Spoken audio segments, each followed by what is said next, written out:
Tight ends are all the rage in the NFL right now, so we're going to examine the free agent crop and play a little matchmaker today on the Locked On NFL Scouting Podcast. You are Locked On NFL Scouting with the Draft Dudes, your daily podcast for NFL and college football scouting. Part of the Locked On Podcast Network, your team every day. What's better than this? It's guys being dudes here on the Locked On NFL Scouting Podcast. We're the Draft Dudes. I'm Joe Marino from Locked On Bills. He's Kyle Crabbs from Locked On Dolphins. And we are your NFL experts here with you daily to talk team building across the league on the Locked On NFL Scouting Podcast with the Draft Dudes, part of the Locked On Podcast Network, your team every day. Want to issue a big thank you, shout out, and welcome to our everydayers. Those of you who make us your first listen every single day, we appreciate y'all being here very, very much. Today's episode is brought to you by Game Time. Download the Game Time app, create an account, and use code LOCKEDON for $20 off your first purchase. Joe said tight ends are all the rage.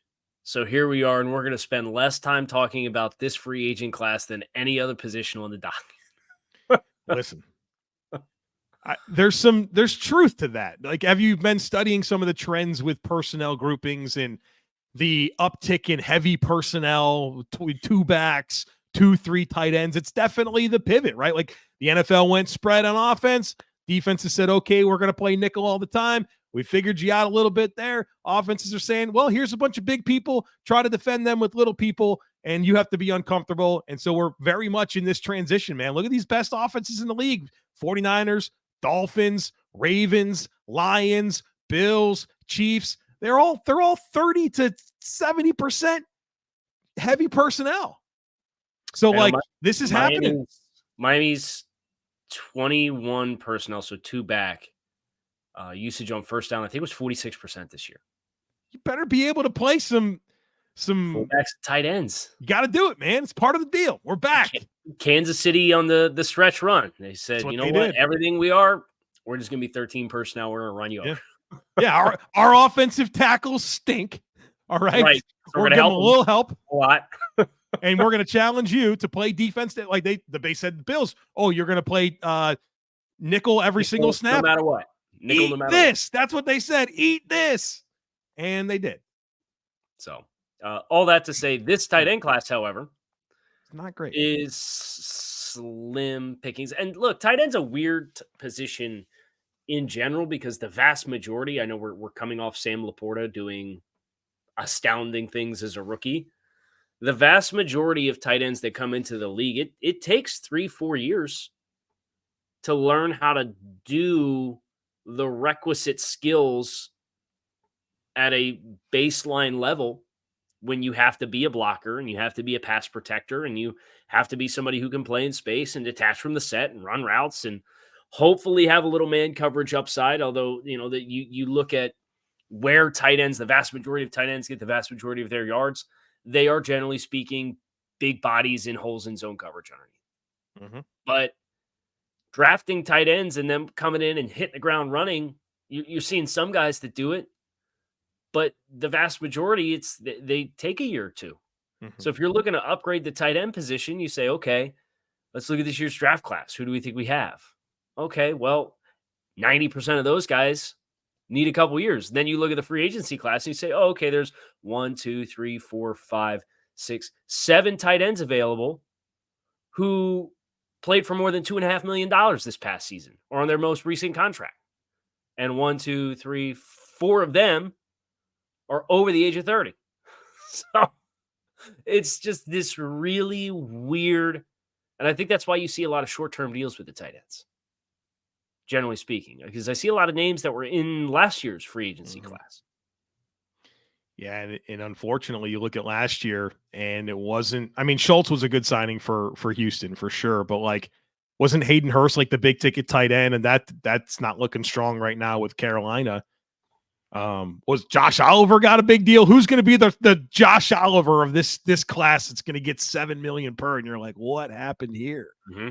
All right, so let's get into it. Right, the top of this is pretty clear: Dalton Schutlz, Hunter Henry, Gerald Everett, Noah Fant. I think if you say to yourself, we want a starting tight end, you're looking at those four, and we're going to play Matchmaker in segments 2 and 3 today for those 4 guys.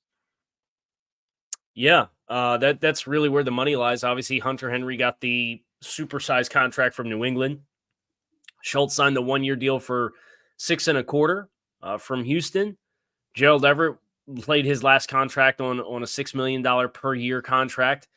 And then you have Noah Fant coming off a rookie contract. Yeah.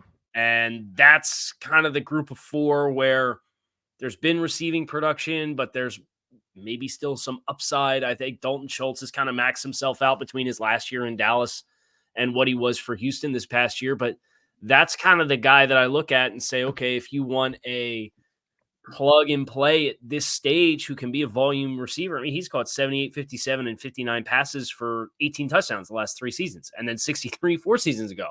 Yeah. With Dallas. Good.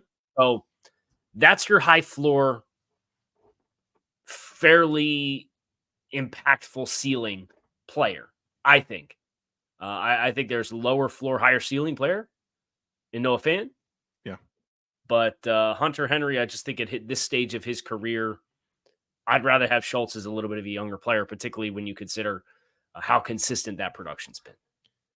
Why is Colby Parkinson the sleeper tight end of this group? I feel like you might believe that. Me? Yeah. Well, Seattle, they had 3 of them that played: Fant, Disley, Parkinson. Parkinson's 25. Was he's like 6'7", 250 pounds. Loved him at Stanford. If there's a dart to throw for a bargain bin guy, that's probably the one that's the most interesting to me. All right. Now you're going to make me do the thing. Well, the guy who played the most snaps out of any tight end that's an expiring contract is Adam Trautman. Yeah. There's no passing game upside there. Right, which is sad because that's what I thought he would be coming out of college, right? Like you felt like there was some receiving acumen there, and it just the opportunities to play have been there, but he hasn't been a productive pass catcher. It just hasn't. All right. happened. How about Harrison Bryant?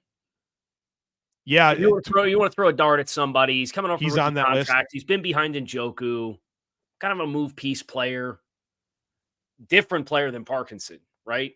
Now Parkinson can line up in the slot, but he's also, like you said, a big body guy. Where Bryant's a little bit more of the H-back move flex tight end, 240 pounds.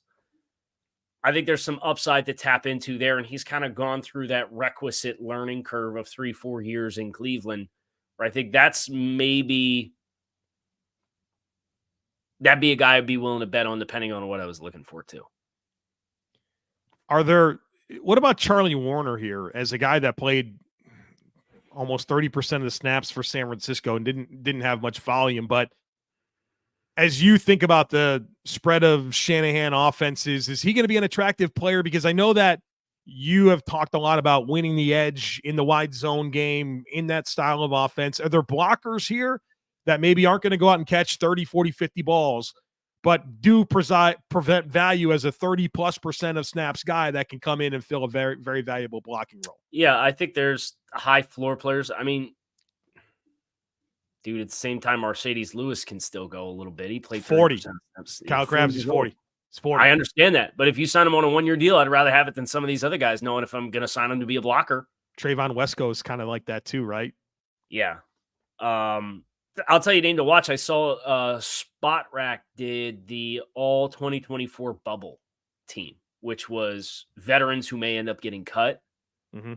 And the other Seattle tight end was on that list, Will Disley. Oh, Will Disley. Yeah, he's a mauler, bro. If Disley hits the market, that's the guy. And he signed a big contract, a surprisingly big contract, because he's never really had big-time receiving production. I think he peaked in 2021.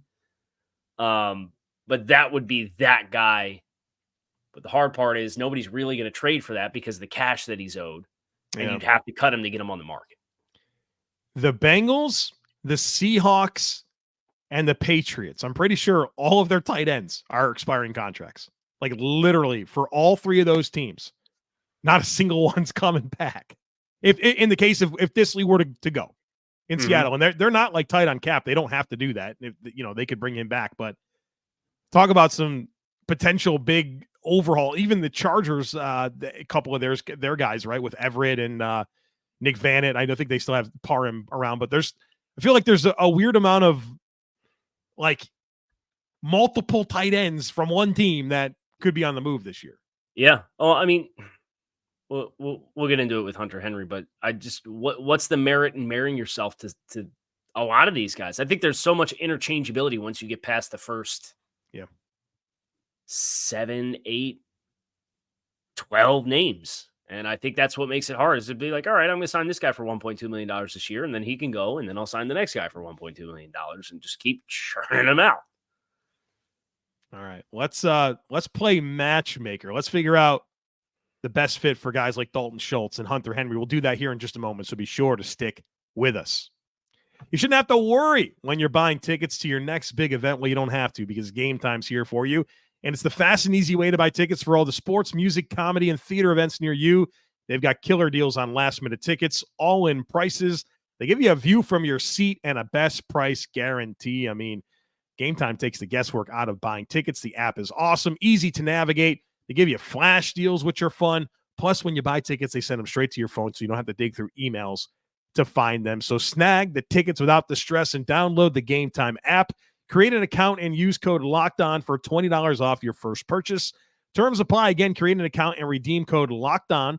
That's LOCKEDON for $20 off. Download Game Time today. Last minute tickets, lowest price guaranteed. So we're going to start with Hunter Henry, who is leaving the New England Patriots. New England Patriots kicking off their youth movement. They bid farewell to a couple of veteran players. What was it, yesterday? They announced Adrian Phillips was cut, and they cut somebody else too. And Deonta Hightower is their inside linebackers coach, Kyle. Yeah, it's never saw it coming. Never saw it coming. Time's flying. Yeah, time is flying. So Hunter Henry coming off of a $12.5 million per year average contract. Does he get half of that this time around? Probably have. I think 5, 6, 7, something like that. Yeah, that's the right ballpark, and I think that puts them. It puts him, I should say, into a stratosphere where there's a lot more likable options, because you're not looking for a double-digit million per year contract. Are you in the AFC or the NFC? AFC. I am also in the AFC, and we're going to establish this because we do every time we do Matchmaker. You and I have not compared notes. We did this independently. Are you in the East and North or the South and West? East and North. I am also in the East and North. Are you in the AFC North? Yes. So am I. Okay. We have a 1 in 4 chance. And somebody did this when we did the quarterbacks. They said to have a 1 in 32 chance of picking, technically a 1 in 32 chance, and to get the first 4 in succession right, it was like a 1 in 1 million odds. Wow. Technically a 1 in 1 million odds. Look at us, man. We'll see if we can do it again here. Did you peg the Cincinnati Bengals as the Hunter Henry? Sure did, Kyle. Oh, we're 1 for 1. Let's go. Let's talk about it. Well, I've already mentioned that all 3 of their tight ends, Irv Smith, Tanner Hudson, Drew Sample, all expiring contracts. And I don't think they should be overly eager to not try to find an upgrade there. I thought Hayden Hurst was such a nice player for them 2 years ago. I think Hunter Henry can come in and do similar things and really round out this passing game. I think we're probably living in a world where Tyler Boyd's not back. And so I think giving that middle of the field presence in a different way is a good idea. And I think Hunter Henry has been a good player in New England. It's just, it's New England, right? It's been Mac Jones and Bailey Zappi throwing in the football, and it's not been a great opportunity for him. I think putting him with Joe Burrow could lead to a lot of production. Yeah. And I think you saw Hunter still showcase some really nice ball skills and some really nice body control in tight spaces, particularly in the red zone. So to have Joe Burrow, who's a guy who throws really, really well to leverage and throws balls in contested situations and lets his guys make plays on the ball, I think that's where you can put Hunter Henry back into a really productive role beyond the 6 touchdowns that he had this year, which is plenty productive in itself. How many touchdowns did the Patriots score this year? Right? I mean, ooh, you're gonna make me look it up. It probably wasn't that many, Kyle. Wasn't that many. The Patriots scored 27 touchdowns this year. 27? Hold on. There's probably some I would be sure there are. Jalen Reagor had a kickoff return. Yeah, I remember it against the Bills. Yep, Yep. sure do. Cody Davis had a 1-yard fumble return in the win against Denver. That's it. So they 25 touchdowns, 25 offensive touchdowns. Hunter Henry had more than 20% of them. Just did that math off the top of my head. Nailed it. I'm not sleeping on a reunion with Justin Herbert and the Chargers. Felt like that ended too soon, right? Like I felt like that was such a nice piece for Herbert as a rookie, and then he moves on and gets a big deal, and they flip to Gerald Everett. But like Telesco's gone, it's a new coaching staff. They need a tight end. If the money works out, and I know that there's a lot for the Chargers to figure out with their cap, I'd love to see him back with Herbert. Timeout. Did you see what Mike Florio said yesterday? As Bosa? No. What you got? He talk about a lot to figure out from a money perspective. Mike Florio's come out and said he's talked to at least one source that indicates the cap will be closer to 250. That's compared to the 242. Yeah. So if that's factual, you're talking versus everybody's forecast right now, plus $8 million in cap space. Yeah, there's a couple of people right here that are rooting for that to be 250 instead of 243. Be nice to have that go down. Give me all the TV dollars, and then next year give us all the gambling money. And let's go to 275. 300. Right, let's go right to 300. Right to 300. We'll be in good shape. All right. So that's Hunter Henry. Yes. Our next tight end is Dalton Schutlz. Again, I think we have the same team here. I would also like to. Okay. We haven't even done. I predict that we do not have the same team here. Okay. Are you in the AFC or NFC?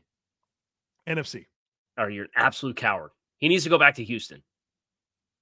You're right about that, but I didn't want to be. I thought that would be so boring. Okay. Filibuster for me. Talk a little bit about what went into your decision-making process for the team that they went to, while I look at the NFC teams to try and decide if I was going to put him on an NFC team, who it would be. So part of me not putting him back in Houston was Brevin Jordan. Like, I don't know, man. Like, every time he gets some run, he makes some plays. Even when Schultz was injured this year, he came in and had a big monster game.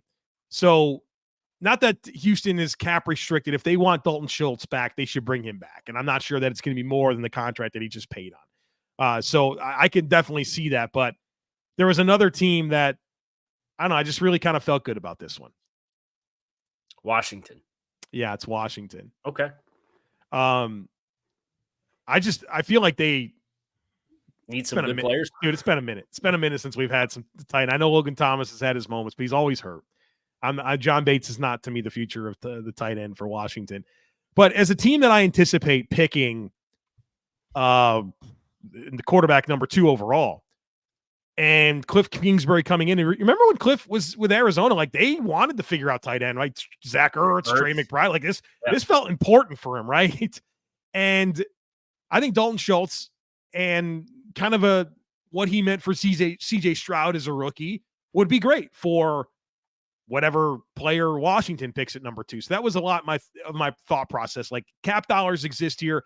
Cliff has that urgency to have tight ends based on what we saw in Arizona, them picking the young quarterback and having a veteran tight end for them to rely on. It's totally fair. It's totally fair. That said, for me, love what he did in the midst of, we talk about complementary body types and skill sets in a skill group. And you got the big-bodied X in Nico Collins. And you got the speedster in Tank Dell. And then you just got this savvy zone squatter. Yeah, and I remember that was the book on Dalton in Dallas, and why Dallas fans were like, I don't know, kind of had enough of him, right? Like, all he does is sit down in zones underneath. But when you got those dudes on the outside, it can continue. And I know there was the couple plays down the stretch for Schultz where, like, we stepped out of bounds short or something like that. So, like, if you're a Houston fan and you're not over that yet, I would encourage you to get over it, because the overall complementary skill within what the skill group is, and foiling that with CJ Stroud and where he had so much success this past year, I think is it's a perfect fit, and I'd love to see it back. That to me feels like what you're describing there, and I've not really been aware of this narrative that existed with Cowboys fans. I feel like sometimes we can be victims of our previous experiences with our own teams, right? And like when you come off of having Jason Witten for 20 years or whatever, and him being like one of the best tight ends in the history of the game, it's going to be hard for the next guy or next guys to endear themselves to the fan base. And so to me, that's all I thought about when you were saying that. And then the other thing I thought of, well, Cowboys fans probably don't have any appreciation for Travis Kelce because that guy doesn't even run routes. He just literally just sits in zones. Right. So yeah, that's part of the deal. There's a skill involved with finding space. So don't sleep on that. No shade at Cowboys fans, but I know some of our friends that are in Cowboys media are overly frustrated with the negativity that exists around Micah Parsons right now. So I think that tells you everything you need to know, right? Okay. Yeah. Send them somewhere else. Go ahead and do that. All right. We'll do the same thing here. Noah Fant, Gerald Everett. We're playing Matchmaker with them here in just a moment. So be sure to stick with us. Get buckets with your first bet on FanDuel, America's #1 sportsbook, because right now new customers can get $150 in bonus bets with any winning $5 bet. That's $150 if your bet wins. And you can bet on all your favorite NBA players and teams with quick bets, live same-game parlays, exclusive props, and more. They've got football's futures, hockey, whatever sports you like. FanDuel has some action that you can get in on. So just visit FanDuel.com/lockedon and shoot your shot. FanDuel, official sportsbook partner of the NBA. We're on to Noah Fant. And the first question that I have to ask you with Noah Fant is, what kind of APY market do you think Noah Fant is going to land himself in? So here's the challenging part. There's a lot of ceiling with Noah Fant that intrigues me a ton. I don't necessarily have a body of work that justifies a significantly high dollar amount. How do you justify more than 5-6 million, something like that? I don't think you do. It might even be less. And that could make him the best value play here of any tight end. Over the Cap has him valued at $5.5 million this past season with his play, which I think is right around probably where this contract should come in. I mean, you saw the Schultz contract last year, and Schultz has been a more productive player than Noah Fant, checking in at 6.25. So I think there is a ceiling on Noah Fant that makes him probably a feasible play for just about every team out there if they need a tight end. Could be a good value play for sure. In the AFC or the NFC? American Football Conference. I'm also in the American Football Conference. You're in the East and North or the South and West? East and North. I am also in the East and North. Are you in the AFC East? Yes. Yeah, so am I. Miami Dolphins? Miami Dolphins. Miami Dolphins is my team as well. I've done a lot of research because there's been a lot of questions about what in the heck happened to this passing game down the stretch for Miami. And it's become this whole, particularly with the quarterback contract debate that's going on alongside it, it's become a Tua Tagovailoa conversation, and there's things about the shortcomings that are Tua Tagovailoa conversations. But the lack of the Dolphins didn't have a single receiving touchdown from tight ends this year, right? And you just want to boil down the impact of the room. It was Julian Hill, an undrafted free agent from Campbell, and Durham Smythe. The Camels. The Camels. The Campbell Camels. That's right. And I like Julian Hill as a developmental tight end. And I think Durham Smythe the last 2 seasons has done very well to solidify himself as a blocking player. He came out in training camp this past year and said as much. It took me 6 years to relearn how to block. I thought my blocking was my strength coming out of Notre Dame. I get to the NFL, and I got to totally relearn how to do it. But Miami, like all the Shanahan offenses, is a very high volume, middle of the field passing attack. And how they try to foil off of that is they take their shot plays down the field outside the numbers based on safety rotation and leverage and so on and so forth. The lack of a middle of the field target that was not Tyreek Hill and Jalen Waddle really hurt this group against highly talented corner rooms and very good defensive play callers. And then you get to the end of the season and Hill goes down and misses time. And then Waddle goes down the game that Hill comes back and he misses the final 2 games of the regular season. And then the playoff game happens. And I think having a third option, notably one who's a 4.5 speed guy who has some positional ambiguity, would really help unlock and ensure they can continue to play matchups across the board and not just say, oh, well, we're going to cloud and double your one receiver if your other receiver's banged up or not 100% or not on the field. First of all, let's hope the Dolphins don't get Noah Fant, right? Nobody needs to see that level of speed and playmaking ability added to the Dolphins offense at tight end, right? But no, that's exactly why they should pursue Noah Fant. And I think what I really enjoy about this idea from Miami's perspective is you're not bringing in Noah Fant for vertical playmaking. And I think maybe there's been some lapses with ball skills down the field with Noah Fant. Mm-hmm. That's okay. Don't need it. Got Jalen Waddle, got Tyreek Hill. And I think that puts Noah Fant in position to do more of what he does well and can really take something away from those guys that I think is important. I think the catch and run ability, the athleticism would be a major asset to how they can stress defenses in new ways and really, particularly your linebackers, right? There's not going to be a lot of linebackers that are going to be able to match up with 6'4", 250 and 4.4 speed.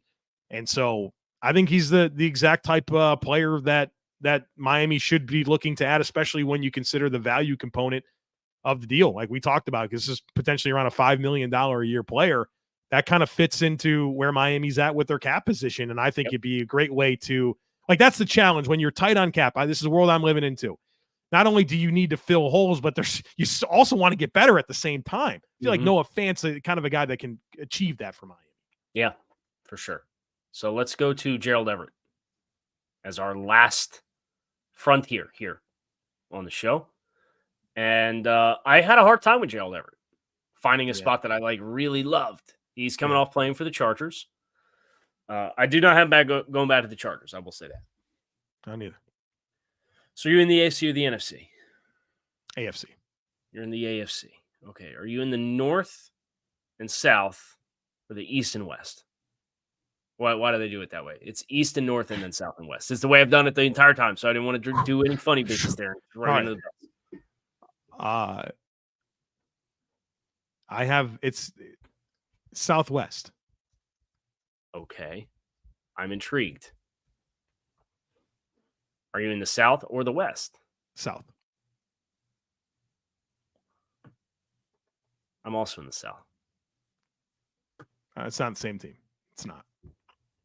Okay, who you have? I have Houston. Okay, you're right. It's not. I have him going to the Tennessee Titans.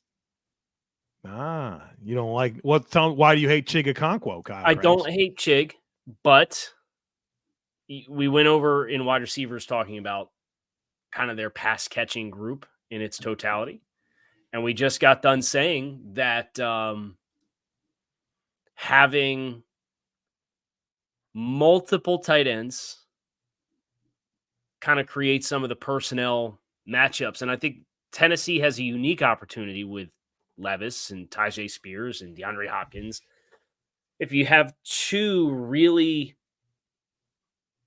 fluid tight end body types, I think you can really muddy the water as far as what you're doing. And then I look at Cincinnati and what their tight end rooms have looked like, and they've kind of gone after multiple athletic body types at tight end. So for me, it's kind of just trying to read between the lines a little bit and then say, okay, well, let's make this strength really a compounding strength with a force multiplier with skills that can really make it gray to defend if they're going to go to 12 personnel, because you don't have the bodies to go a ton of 11 personnel and really shine right now. What was that phrase you used? A force multiplier? Force multipliers. Yeah, I like that. It was nicely done. Well, obviously I took away 715 yards of pass catching, the number 2 receiver for the Houston Texans, and put him on the Commanders with Dalton Schutlz. So I needed to give them a tight end replacement in Gerald Everett. So that the needs there, the cap space is there. I thought about the Patriots as well for Gerald Everett. They're going to need something there at tight end in New England. So, but yeah, it's similar to, Slowick is a Shanahan style offense. And that's kind of, Gerald Everett started off with the Rams, right? They was 44th pick in the draft. So you could see the urgency or the natural fit there. And with me sending Schultz to Washington, I needed to give them a new tight end. Okay. I have just one bonus guy today. Okay. Go ahead. It's Harrison Bryant. He's going with Alex Van Pelt to New England. I like Don't that. You just feel that? You know what I mean? And I feel like Harrison Bryant might be a guy that you talk about sleep. I think you did mention. Did you mention him as a sleeper candidate in this class? Yeah. It's a good spot for him, right? With the familiarity with Van Pelt and what would probably be a lot of opportunity. Yeah, and the snaps are obviously opening up there as well. I don't expect Brock Wright to get shaken free as a restricted free agent from Detroit, but he's gotten some decent run. I think if he were to shake free, that could maybe be somebody you asked about blockers earlier in the show, who could maybe fulfill that kind of role for a team as well. That is going to do it for our tight end conversation. It's a lean class, so we stuck both days worth of content into one. So we have tackles tomorrow, I believe. Yeah. Another inspiring group. But we will look at it in its totality, break it down. Everybody needs offensive linemen, so we'll give that the time it deserves, and we hope you come back and join us. I'm Kyle Crabbs. He is Joe Marino. We're Locked On NFL Scouting. Hope you guys enjoy the rest of your day. Come on back. See us again tomorrow. You can find us on YouTube or wherever you listen to your favorite podcast.